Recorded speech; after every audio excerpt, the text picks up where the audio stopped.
Dear student, अस्सलाम वालेकुम। Academy time में आपको खुशामदीद है।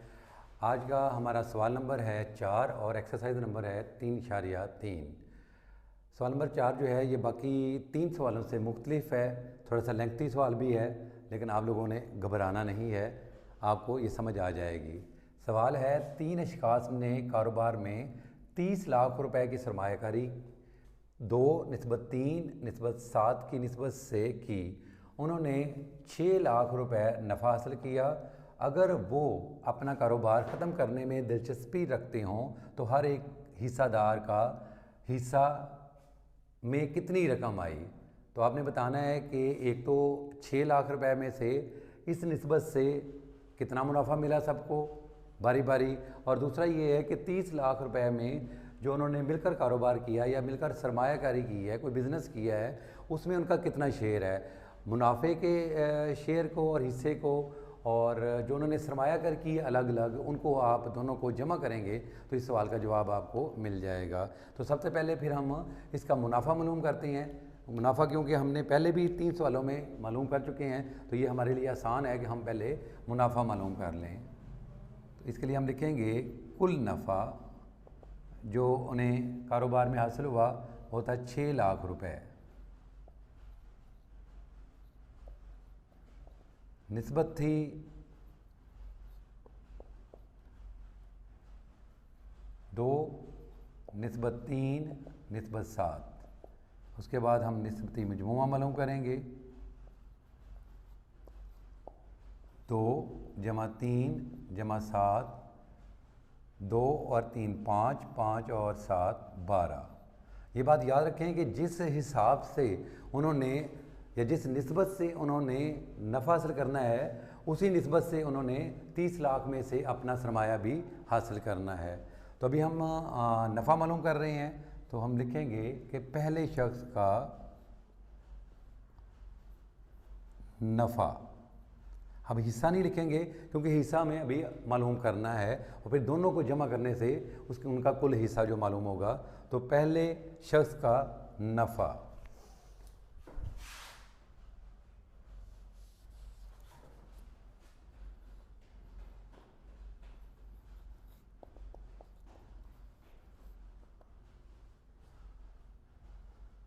ये है आपके पास 2 बटा निस्बती मजमूआ 12 ज़रब 6 लाख रुपए।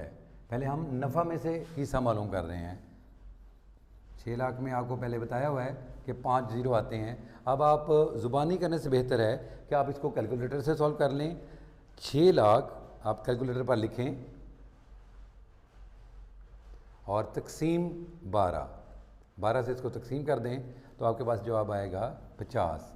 वैसे भी अगर आप चाहें तो 12 5 60 होता है, और 1 2 3 4 ज़ीरो इसके साथ अटैच हो जाएंगे, तो ये हमारे पास जवाब आ जाएगा 50,000।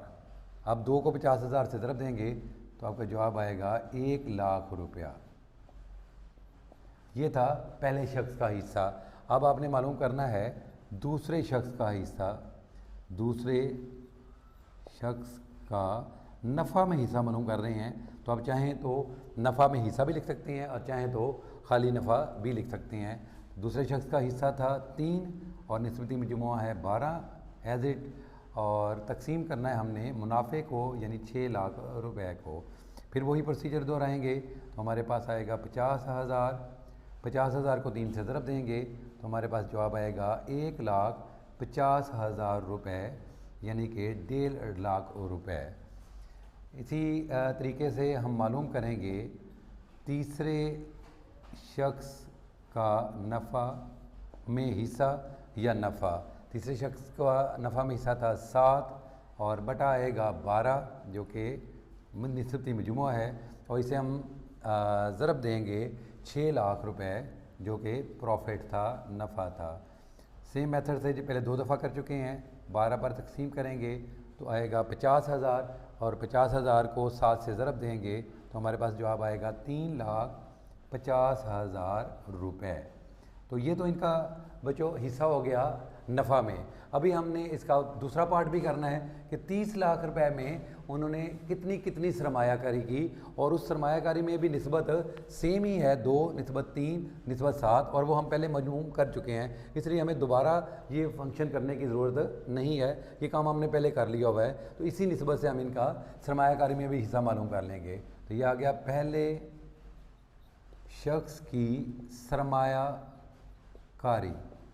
कोशिश किया कि करें कि जो लफ्ज़ सवाल के अंदर लिखे हुए हैं उन्हीं को रिपीट किया जाए, उन्हीं को दोबारा इस्तेमाल किया जाए। अपने पास से लफ्ज़ लिए जा सकते हैं, लेकिन बेहतर है कि आप अपने पास से लफ्ज़ ना लें, वहीं से अल्फाज निकाल कर आप थोड़ी बहुत रद्द-बदल तब्दीली के साथ उन्हें इस्तेमाल कर लें। तो आपको पता ही है कि पहले शख्स का हिस्सा था निस्बत में 2 और निस्बत मजमूआ था 12। इसको तकसीम करेंगे अब 30 लाख से। तो 30 लाख से हमने इसको तकसीम किया, तो 12 को 30 लाख पे तकसीम करेंगे तो आप कैलकुलेटर की मदद ले सकते हैं। इकाई, दहाई, सैकड़ा, हज़ार, 10,000, लाख, 10 लाख तकसीम 12, तो आपके पास आएगा 2,50,000 रुपये। 2,50,000 रुपये, ठीक है जी। इसको आप 2 से ज़रब देंगे तो आपके पास जवाब आएगा 5 लाख रुपये। 5 लाख रुपये। तो जो पहला शख्स था उसने कारोबार में 5 लाख रुपए इन्वेस्ट किए थे, 5 लाख रुपए की सरमायाकारी की थी। इसी तरीके से हम दूसरे शख्स की सरमायाकारी मालूम कर लेंगे। दूसरे शख्स की सरमायाकारी, उसकी निस्बत थी 3 और मजमूआ था 12, और हमने तकसीम करने हैं 30 लाख रुपए। तो हमारे पास तकसीम करने से आएगा 2.5 लाख, और उसको जब हम ज़रब देंगे 3 के साथ तो ज़ुबानी अगर देखें तो आई थिंक ये आएगा 7.5 लाख रुपए। ओके जी। 0 0 0 0 3 5 15 और 6 और 1 7, बिल्कुल ठीक है। तो इसका आया जी 7,50,000 रुपये जो है वो दूसरे शख्स ने सरमायाकारी की थी। इसी तरीके से तीसरे शख्स की सरमायाकारी मालूम कर लेंगे हम।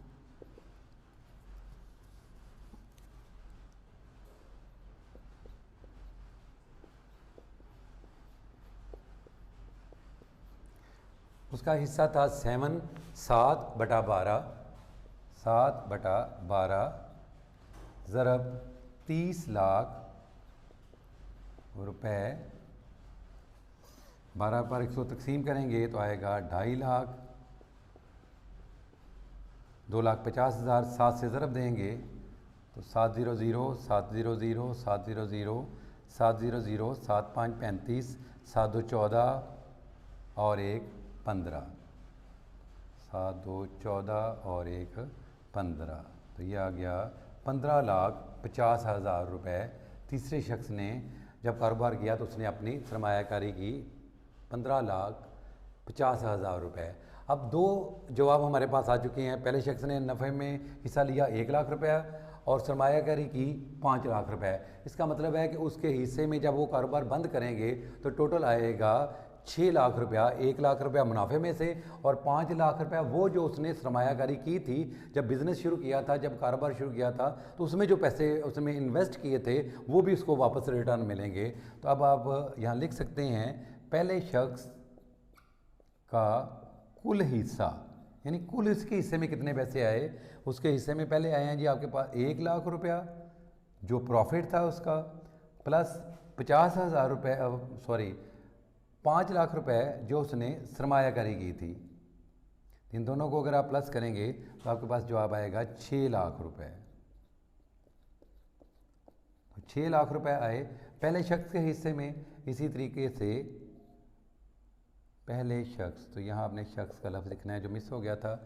दूसरे शख्स का कुल हिस्सा, दूसरे शख्स ने नफ़ा में से पैसे हासिल किए थे 1.5 लाख रुपया, 1,50,000 रुपये, प्लस जो उसने सरमायाकारी की थी वो थी 7,50,000 रुपये। तो इनको अगर हम जमा करेंगे तो 8 और 9, ये 9 लाख रुपए जो है ये हासिल होंगे दूसरे शख्स को कुल, अगर वो कारोबार को ख़त्म कर देते हैं और 6 लाख रुपए पर प्रॉफिट कमाते हैं। तो इसी तरीके से तीसरे शख्स का कुल हिस्सा होगा कारोबार में और मुनाफे में। उसने पहले हासिल किए थे 3.5 लाख रुपए, 3,50,000 रुपये, और उसके बाद उसने, सॉरी ये लगता है यहाँ गलती हुई है, ये 7 से ज़रब जो है वो सही नहीं आई हुई। 2,50,000 का 2.5 सैकड़ा हज़ार 10,000 लाख, 2,50,000 ज़रब 7, ये आ रहा है 17,50,000 रुपये। तो ये बेटा 15 नहीं आ रहा, यहाँ आ रहा है 17,50,000 रुपये। तो इसने जो सरमायाकारी की थी वो की थी 17,50,000 रुपये। अब आप इन दोनों को प्लस कर देंगे, 17,50,000 रुपये जमा 3,50,000 रुपये, तो आपका जवाब आएगा 21 लाख रुपये। 21 लाख रुपये जवाब आएगा। तो ये आपका फाइनल आंसर है, जिसमें पहले शख्स का कुल हिस्सा है 6 लाख रुपये, दूसरे शख्स का कुल हिस्सा है 9 लाख रुपये और तीसरे शख्स का कुल हिस्सा है 21 लाख रुपये। अब अगर आपने इस जवाब को वेरीफाई करना है कि आपका जवाब सही है या गलत है, तो आप देखें कुल हमारे पास पैसे कितने थे, 30 लाख ये और 6 लाख ये, 36 लाख रुपए। अगर हम इन तीनों पैसों को 6 लाख, 9 लाख और 21 लाख को आपस में जमा करें और हमारा जवाब जो है वो 36 लाख आ जाए, तो इसका मतलब है कि हमारा जवाब सही है। Thank you very much. अल्लाह हाफिज़।